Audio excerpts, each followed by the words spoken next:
Salut tout le monde, bon dimanche matin, j'espère que vous allez bien, j'espère que votre dimanche matin de reconfinement se passe pas trop péniblement, que votre café va être suffisamment fort pour vous soutenir un peu. Je suis content de vous accueillir, je m'appelle David, je suis pasteur de l'Église. Si vous joignez à nous pour la première fois, bienvenue à ceux qui sont familiers aussi, qui sont habitués.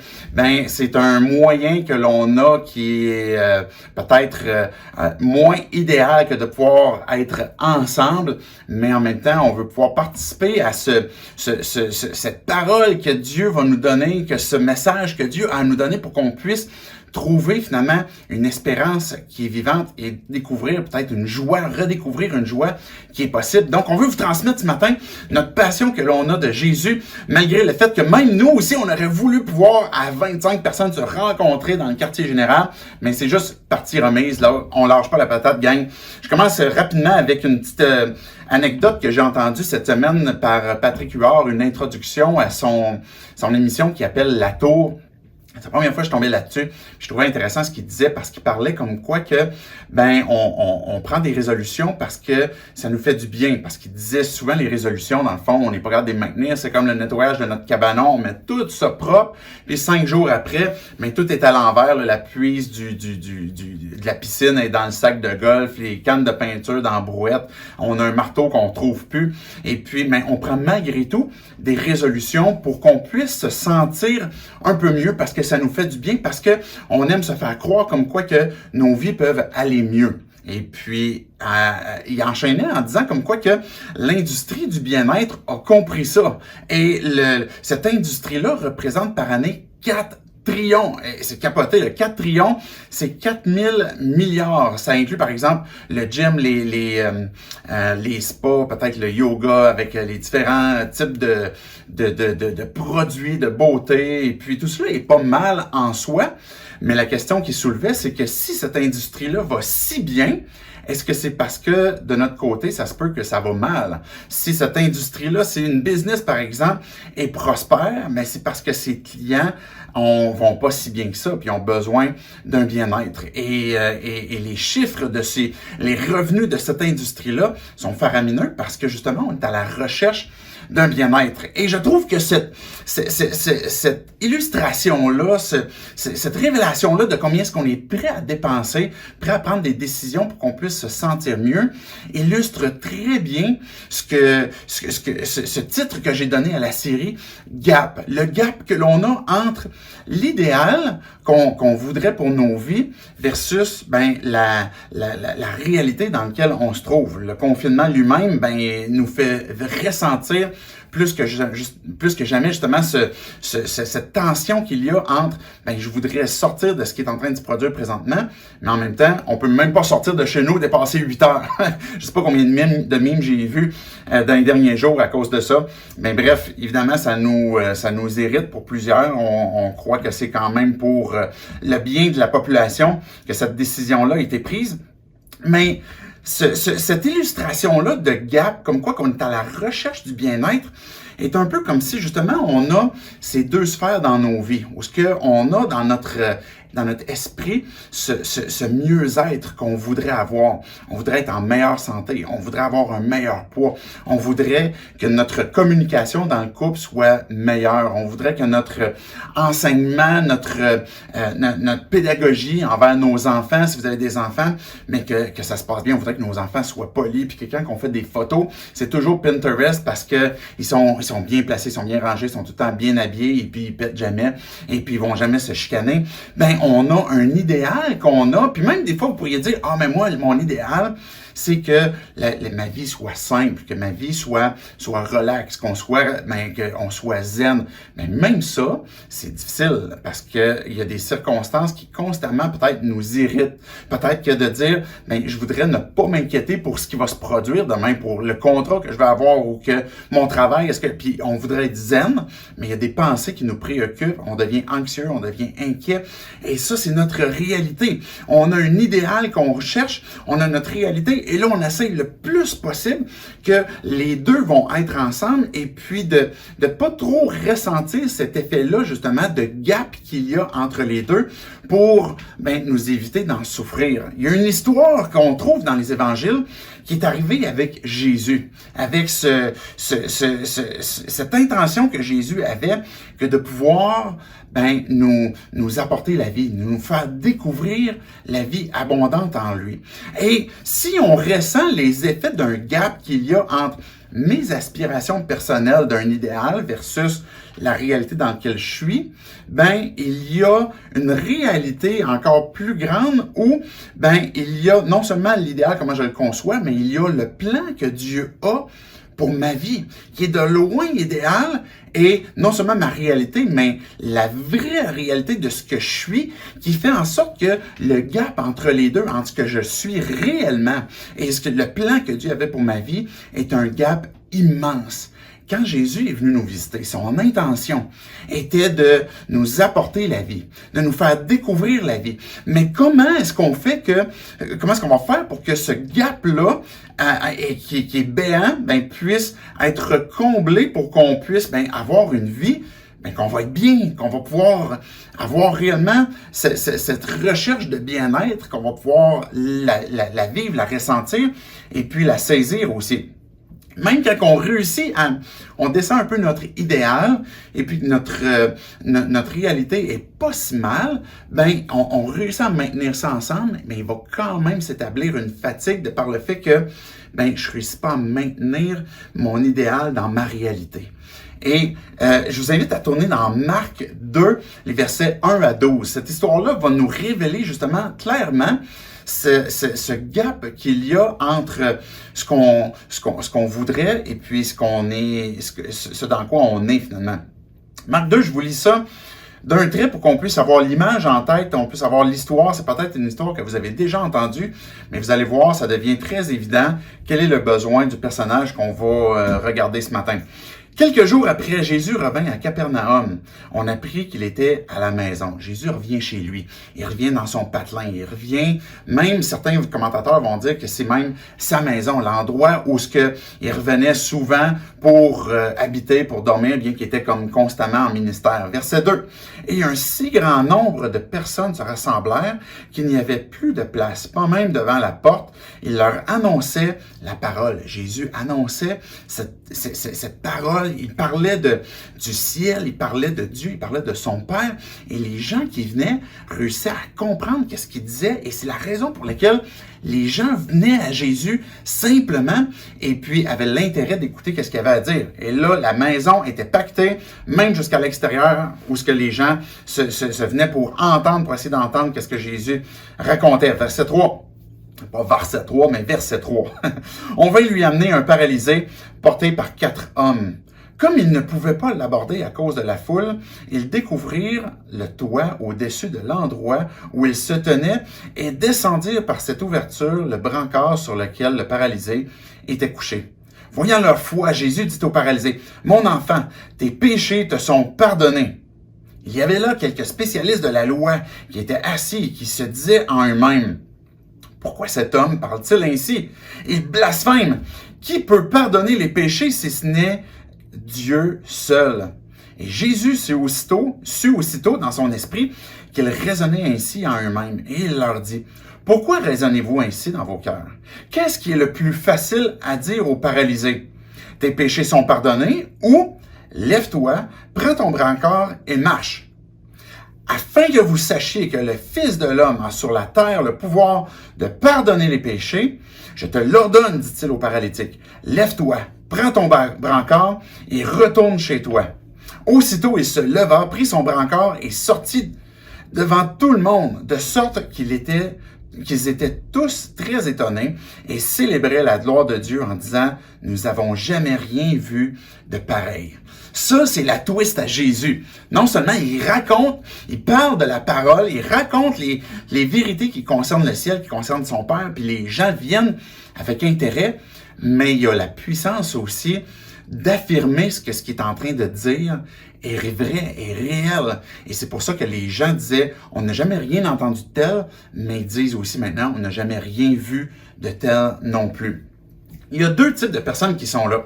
Il y a la foule qui est présente. La foule est une masse de monde qu'on trouve régulièrement, même des foules. Ça veut dire qu'il y a comme plusieurs groupes de personnes qui sont là, qui viennent pour écouter Jésus, qui viennent pour, par exemple, des publicains, c'était des gens qui collectaient les impôts pour les Romains, il y avait qui étaient qualifiés de gens de mauvaise vie, il y avait des chefs religieux, des spécialistes de la loi, comme on vient de lire, il y avait finalement beaucoup de gens qui sont tout simplement du peuple, et puis qui viennent pour écouter Jésus, mais la foule en soi, on voit comme quoi que dans les évangiles, la foule, elle croit pas, la foule est impersonnelle, la foule, elle vient, puis même, non seulement elle est là, mais elle limite l'accès à Jésus. On peut venir à lui, on peut venir tout proche de Jésus, puis trouver que ce qu'il dit est beau, trouver que les choses qu'il a fait sont belles, les valeurs qu'il a communiquées, qu'il a inspirées jusqu'à nos années aujourd'hui. Il n'y a personne qui a révolutionné le monde comme Jésus. Peut-être que c'est ta pensée, parce que tu vois que Jésus est de toute évidence un personnage historique qui a transformé, finalement réformé le monde, a apporté plusieurs valeurs, mais que ça n'a pas changé d'une façon personnelle ta vie. On voit aussi que il y a des gens qui croient. Les 4 gars qui sont là, qui sont venus pour apporter leur ami. Eux autres, ils se sont dit, OK, là, ça fait longtemps que Bob, il est paralysé. Et puis, nous, on a entendu parler des miracles que Jésus a fait. Il a changé de l'eau en vin, il a donné la vue aux aveugles. On va se rendre jusqu'à lui, puis on va lui emporter notre Bob pour qu'il puisse être guéri. Et puis, Bob, c'est son nom en hébreu, finalement, dans l'original, là. Fait que là, ils apportent Bob. Et puis là, ils réalisent qu'autour de la maison, c'est impossible de l'apporter. Parce qu'en plus, le gars, il est paralysé. Fait que tu peux pas juste te faufiler. Faut que tu apportes le brancard avec le gars qui est dedans. Fait que là, ils se disent, on va aller sur le toit. Les gars, c'est des gars d'action, des gars de foi. On voit que Jésus lui-même, il va dire, voyant leur foi, il va dire, tes péchés te sont pardonnés. Il a vu comment est-ce que ils sont venus à lui, et puis qu'ils avaient l'espérance comme quoi que Jésus allait transformer la vie de leur chum pour qu'il puisse retrouver sa motricité, retrouver finalement ses activités d'avant. Et c'est plus que des gars qui ont ressenti une présence, qui ont ressenti, on y va. On va mettre en action ce que l'on croit. Dans la parole, dans les évangiles, on voit comme quoi que quand on croit en Jésus, quand on croit en Dieu, c'est plus que, je crois que, je vais croire comme ma blonde dans le fond parce que ça a l'air correct ce qu'elle fait que je vais comme la suivre, ou bien je vais croire comme mes parents parce que, ils m'ont éduqué là-dedans, puis je vais suivre ça. C'est quelque chose qui est personnel. À l'Église 180, on est une Église protestante, une Église évangélique. On ne baptise pas dans la masse, c'est-à-dire que tous les bébés qui naissent, on va les baptiser avec cette intention comme quoi que on leur fait un sacrement pour qu'ils puissent entrer dans le ciel sans même qu'ils aient fait le choix. On croit que chaque personne a une décision à prendre. C'est plus que de suivre un mouvement de foule, de suivre un mouvement de ma blonde ou de mon chum ou de mes parents, mais c'est d'avoir une décision qui est personnelle, où ce que les gars, ils se sont dit, ça va nous coûter de quoi? Il y a des gens qui vont rire de nous peut-être. Ils ont monté les gars sur le toit, et puis là, ils commencent, et puis le texte nous dit que ils ont apporté le gars pour le descendre par le toit, au-dessus de où ce que Jésus était. Imaginez Jésus qui est en train de prêcher, qui est en train d'enseigner, il commence à recevoir des croûtes de toit qui tombent, il commence à tomber, des poussières, finalement, il regarde, c'est comme, hey, qu'est-ce que vous faites à ma maison, les gars? Et puis là, de voir le gars qui se fait descendre devant lui pour comme, on te l'emmène Jésus, puis comme, à tes pieds, puis là, tu pourras pas faire autrement que de le voir. Il y a quelque chose de très personnel. Il y a quelque chose qui est une foi qui se manifeste en action. Je vous expose tout ce contexte, cet arrière-plan, pour qu'on puisse comprendre où ça nous mène dans notre gap. Comment est-ce qu'on va combler ce gap-là entre ce à quoi on aspire versus notre réalité? Le gars qui est là, qui est paralysé, sa réalité est évidente. Le gars, il peut pas travailler, il n'y a pas d'assurance chômage à l'époque, là, il n'y a pas d'aide sociale, il n'y a pas, si c'est un accident de la route, il n'y avait pas d'assurance liée à la SAC, par exemple. Et le gars, il est mal en point, puis il est déjà extrêmement béni d'avoir des bons amis, des bons chums qui sont prêts à l'amener, mais il est mal pris. Et sa réalité fait en sorte que le gars, là, il aspire à pouvoir courir, il aspire à pouvoir retourner au travail, il aspire à pouvoir prendre soin peut-être de sa femme, peut-être de ses enfants. On ne connaît pas tout l'arrière-plan, mais c'est sûr qu'il aspire à un autre idéal, et il peut pas. La réalité, c'est qu'il est obligé de se faire apporter par des amis. Il peut pas marcher lui-même, il peut pas rien faire. Et puis il se fait apporter par des amis. Et ça, c'était sa réalité. Et ce qu'on voit, c'est, oui, il y a un mouvement de foule que les gens vont suivre, mais qui va peut-être apporter plus de nuisances que d'autres choses. Puis en passant, il y en a qui découvrent un aspect religieux du christianisme. Peut-être que vous avez déjà été confronté à des gens qui se disaient chrétiens, qui se disaient apprécier, par exemple les valeurs chrétiennes, et puis qui ont peut-être été finalement plus qu'autrement un obstacle pour votre démarche à découvrir qui Jésus est. Parce qu'ils ont peut-être été très religieux, peut-être très décourageants par rapport à votre démarche. Et puis, la foule, c'est ce qu'elle a fait. Comparativement à cette démarche que l'on prend d'une façon personnelle, nous emmène au pied de Jésus, à celui qui a ce qu'on peut croire, la puissance et la volonté de transformer notre réalité. Mais Jésus, il voit le gars descendre, il voit que les 4 gars, ils descendent, et puis voyant leur foi. Puis c'est pas juste la foi du gars qui est sur le lit, mais de voir la foi des 4 gars aussi. Mais il va dire, tes péchés te sont pardonnés. Hein? Mettez-vous à la place du gars pendant un instant. Tu te fais descendre, puis là, t'es comme, je vais me faire descendre au pied de Jésus, et puis j'espère qu'il va pouvoir me guérir, j'espère que ça va pouvoir rentrer dans l'ordre, je vais pouvoir sortir de marcher. Et puis Jésus, il dit, tes péchés sont pardonnés. Mais Jésus, tu sais, dans le fond, la raison pour laquelle je suis venu ici, c'est pour comme marcher, puis être paralysé. On ne sait pas qu'est-ce qui s'est passé dans sa tête à ce moment-là, mais on sait ce qui s'est passé dans la tête des autres qui étaient là, les spécialistes de la loi, qui eux se sont dit, il se prend pour qui Jésus? Il se prend pour qui de pardonner un gars de ses péchés? Y a-tu réellement la puissance, la capacité de pardonner un humain d'avec Dieu? Pour les gens à l'époque, puis même encore aujourd'hui, quand t'es mal en point, par exemple, tu te retrouves handicapé, tu as de la maladie. À l'époque, si les gens, par exemple, étaient aveugles, on voit ça même dans les évangiles aussi, il y avait un aveugle, et puis là, les chefs religieux, ils disaient, parce que tu es aveugle, c'est parce que tout ton corps a été conçu dans le péché. Si tu es aveugle de naissance, c'est parce que tes parents, c'était des grands pécheurs. Tu as juste obtenu la conséquence des mauvaises choses que tes parents ont faites. Et ce que ces chefs religieux-là ont fait, ce que les gens religieux ont fait encore aujourd'hui, c'est que quand on transpose finalement notre recherche d'un idéal avec notre réalité sur le plan religieux et qu'on dit on va essayer de maintenir ça, pour effacer le gap, pour estomper le gap, on tombe dans un pattern religieux où je vais faire les choses, je vais les performer, je vais accomplir les belles et bonnes choses, et les gens qui finalement se retrouvent dans des situations dommageables, par exemple comme la maladie, comme la paralysie, comme la pauvreté, mais c'est parce que ces gens-là se retrouvent dans un gap, s'ils sont aussi éloignés de l'idéal puis de leur réalité, c'est parce que il y a du péché dans leur vie. La réponse, c'est oui, c'est vrai. Il y a un péché dans leur vie.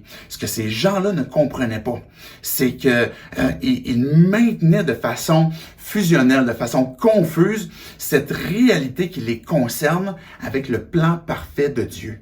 Mais la réalité, quand Jésus a dit à ce gars-là, tes péchés sont pardonnés, il est en train de révéler que il y a un fossé entre nous et Dieu, qui est notre propre cœur. Jésus aurait pu guérir juste le gars de sa paralysie, et ce gars-là serait reparti en marchant. Mais son problème plus profond, chacun d'entre nous, notre problème plus profond, c'est plus que de ne pas atteindre notre idéal humain qu'on voudrait, mais c'est le fait que notre cœur est séparé d'avec Dieu. Où ce que nos actions nous ont rendus rebelles à Dieu, que le jugement de Dieu est contre nous, que la colère de Dieu est contre nous, et que la conséquence du mal et du péché, c'est la mort, la séparation d'avec Dieu pour l'éternité, qu'on est séparé de la gloire de Dieu. Et là, tout d'un coup, ce fossé-là, ce gap-là devient immense. Et on n'aime pas faire ça parce que, justement, ça nous rend mal, on devient encore plus inconfortable parce qu'on voudrait obtenir le bien-être, mais là, tout d'un coup, on réalise comme quoi que on est vraiment très loin. Mais c'est la raison pour laquelle Jésus est venu. La raison pour laquelle Jésus, Fils de Dieu, Dieu lui-même, le Père qui a envoyé son Fils pour venir nous rencontrer, c'est parce que lui, sa business, c'est plus qu'une business de bien-être. C'est une business de vie éternelle. C'est d'avoir donné cette vie qui est possible où ce que, quand on se tourne vers lui, qu'on a placé notre foi vers lui pour qu'on puisse obtenir la guérison de nos cœurs, ben lui a cette capacité, cette volonté que de prendre le plan parfait de Dieu qu'il avait pour nos vies et puis notre état et puis de finalement nous amener à vivre parfaitement cette vie éternelle qu'il veut nous faire découvrir. Oui, notre réalité n'est pas toujours comme ce qu'on voudrait encore. Oui, on continue de pécher, mais il y a un aspect qui est déjà présent où on obtient la vie éternelle, où on est réconcilié avec Dieu et ultimement, on est pardonné avec Dieu.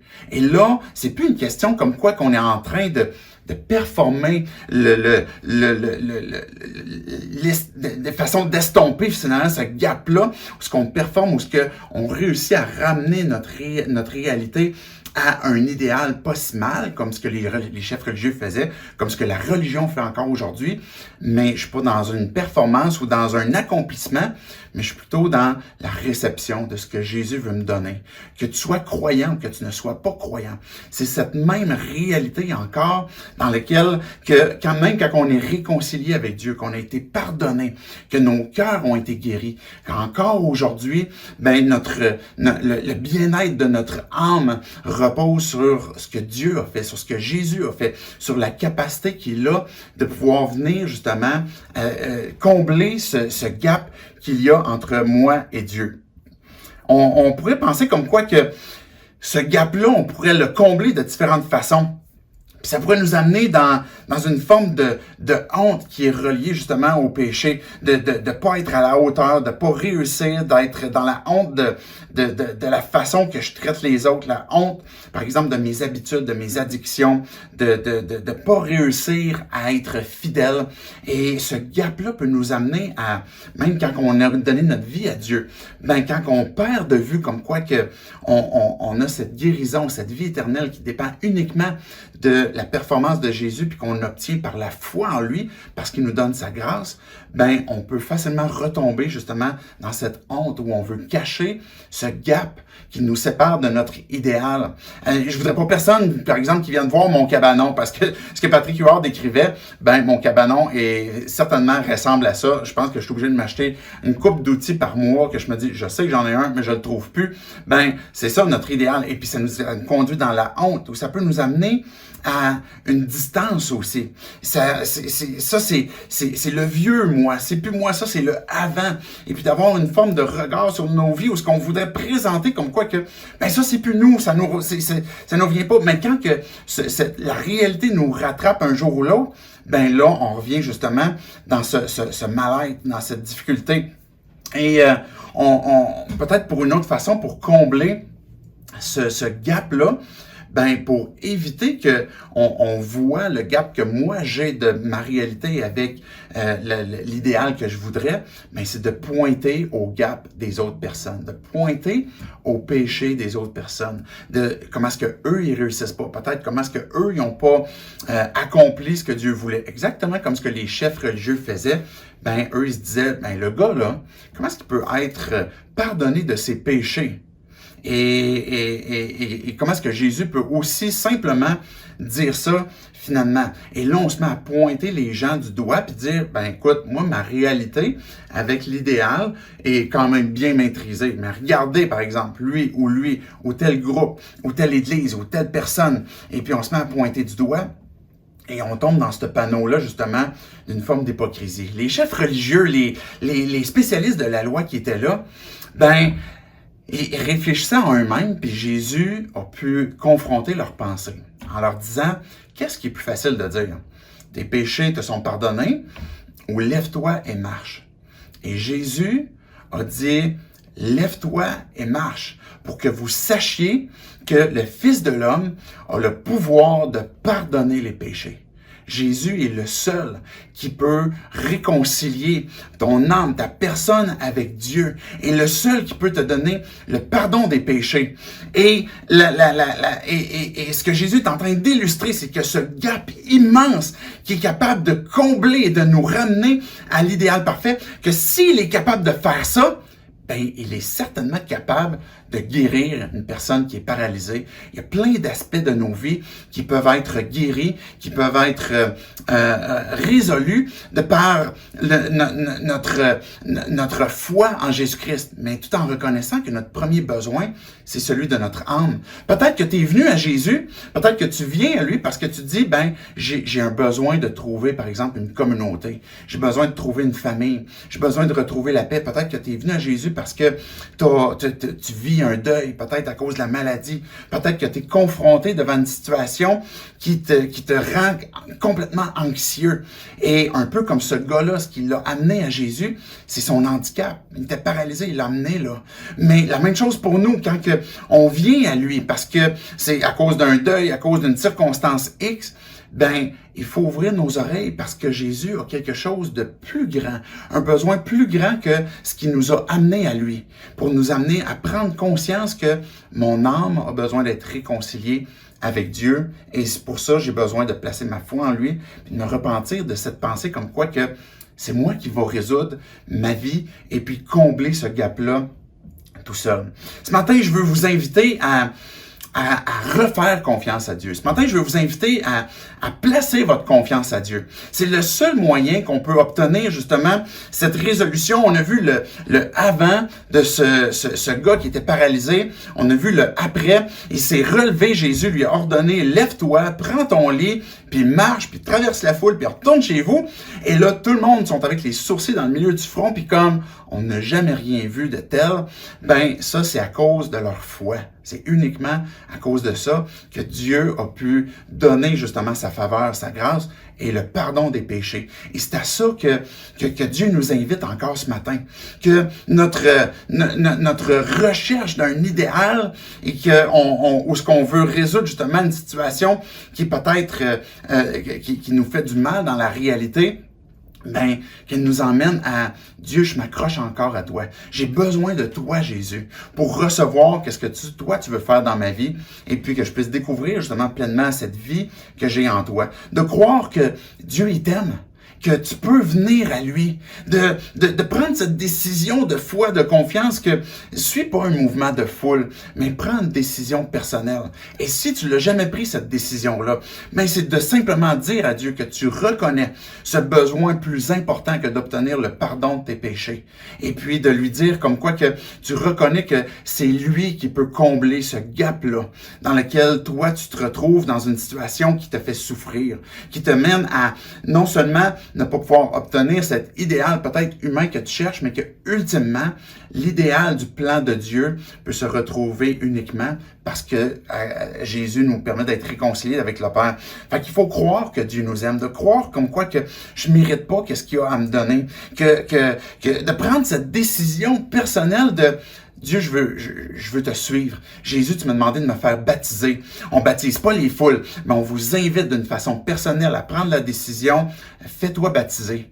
Prends cette décision de suivre Jésus et puis de t'identifier à lui, où quand on est couché dans l'eau, on est identifié à sa mort. Quand on est sorti de l'eau, on est identifié à cette nouvelle vie que l'on a et cette nouvelle pensée comme quoi que on a placé notre foi en lui, puis maintenant on est intégré dans sa famille. Prenez cette décision-là parce que très tôt, on avait déjà dans nos plans, avant qu'on parle de reconfinement, de pouvoir faire des baptêmes très prochainement. Et finalement, c'est retardé.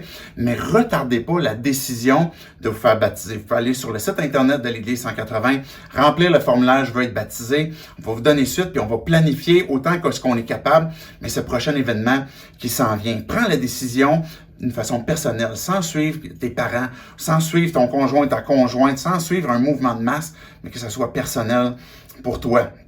Puis de lui abandonner ta vie, abandonner par exemple les mensonges qui peuvent être là, que même si tu as placé ta foi en lui, ou ce que tu reconnais comme quoi que c'est en lui que tu vas pouvoir découvrir cette vie abondante, ou ce que le gap qui est là, qui existe entre notre réalité et notre idéal, que j'ai besoin de renouveler continuellement ma dépendance, ma foi en Jésus. Je voulais vous donner ces grandes lignes-là. Ça donne cette histoire de cet homme paralytique avec les 4 gars. Ils sont là juste pour mettre la table de ce qu'on va aborder dans les prochaines semaines, de ce gap, de différentes rencontres, de différents personnages qu'on peut voir dans la Bible, du avant et du après, et de quel impact ça a eu dans la vie de ces personnages-là. Par exemple, la rencontre qu'il y a eu avec Jésus, comment est-ce que ça a transformé ce avant et ce après, puis que cette façon d'être changé est complètement différent de ce qu'on peut faire nous-mêmes. Et puis, je conclue avec ce résumé qu'on va voir dans les prochaines semaines, justement, que je veux vous amener à découvrir, quand on veut appliquer ces vérités, justement, pour que Dieu puisse venir combler ce gap-là. Cette bonne nouvelle, l'évangile qui vient faire en sorte comme quoi que le gap est comblé, puis qu'on peut trouver la vie en Jésus. C'est parce que on réfléchit à qui je suis, ce que je fais. Et on va réfléchir aussi à qu'est-ce qui m'arrive et qu'est-ce qui va m'arriver, quelle est l'espérance que j'ai devant moi. Ces 4 questions-là vont nous permettre d'appliquer justement cette bonne nouvelle dans nos vies pour que on puisse découvrir la vie continuellement en lui. Et je vais apporter plusieurs exemples concrets, pratiques dans les prochaines semaines. Donc, la table est mise. Merci d'avoir participé avec nous. Je vous donne quelques informations sur les prochains jours, les prochaines semaines. On a commencé à créer un petit programme pour qu'est-ce qui s'en vient dans les jours. On va reprendre, par exemple, des flashs. Ce ne sera pas à tous les jours, une fois par semaine. On a aussi le concept 180 secondes qui n'a pas été beaucoup exploité dans le premier confinement, mais qu'on va répéter. Puis ce concept de 180 secondes, c'est l'objectif qu'il y a, c'est de justement pouvoir exposer en 180 secondes une vérité qui permet à des gens qui sont loin de Dieu, qui veulent découvrir, qui sont peut-être dans une démarche de vouloir comprendre un peu mieux qui est Dieu, qui est Jésus, en 3 minutes, 180 secondes, de découvrir un petit peu plus qui il est, puis peut-être apporter certaines réponses à des fois certaines objections qu'on pourrait avoir. Donc, le 180 secondes revient, et je veux vous lancer un défi aussi, parce que j'aimerais pouvoir relancer ce concept de passager qu'on a eu dans quelques mois, où vous pouvez raconter votre histoire, comment est-ce que Dieu est venu justement transformer vos vies. Ça peut être le moment où vous avez donné votre vie à Jésus, puis vous avez été réconcilié pour la vie éternelle, vous avez obtenu le pardon de vos péchés. Ça peut être ce moment-là, mais ça peut être un autre moment aussi où ce que vous avez déjà cette relation-là avec Dieu, puis il est intervenu dans vos vies pour peut-être justement combler un gap qui est arrivé, où ce que vous avez eu besoin de refaire votre pensée pour dire, OK, j'ai besoin de penser différemment sur la transformation que Dieu veut faire dans ma vie, où ce que je vais lui faire confiance, et puis je vous invite à partager ça. Et le concept se fait dans votre auto, le son est meilleur, la lumière est meilleure, et puis vous filmez avec votre cellulaire dans un 5 minutes à peu près, et puis donc vous pouvez aller sur le YouTube, par exemple, la chaîne YouTube de l'Église, vous allez retrouver justement les différents passagers qui sont là, la petite description, comment le faire aussi. Donc le défi est lancé. Et il va y avoir aussi une table du Seigneur que je vais ramener. Donc, je vais vous donner les détails de ce que je suis en train de vous donner dans la programmation. Vous ne pouvez pas le retenir tout par cœur, mais on va ramener justement aussi, comme je disais, la table du Seigneur. Et les mercredis, il va y avoir un temps de prière qui va être animé où ce qu'on veut passer du temps ensemble, pouvoir prier ensemble. Et puis, on va saisir différents moyens pour qu'on puisse connecter un peu plus facilement, pour qu'on puisse apprendre à se connaître un peu mieux, pour qu'on puisse, justement, échanger un peu plus, puis prendre soin les uns des autres dans des moments qui sont un peu plus sombres. Je veux vous souhaiter une excellente journée, une excellente semaine, tout le monde. Et puis, on se dit à la semaine prochaine pour presque le premier ou le deuxième. Oubliez ça, revenez la semaine prochaine pour la suite de Gap. Salut tout le monde, bye bye.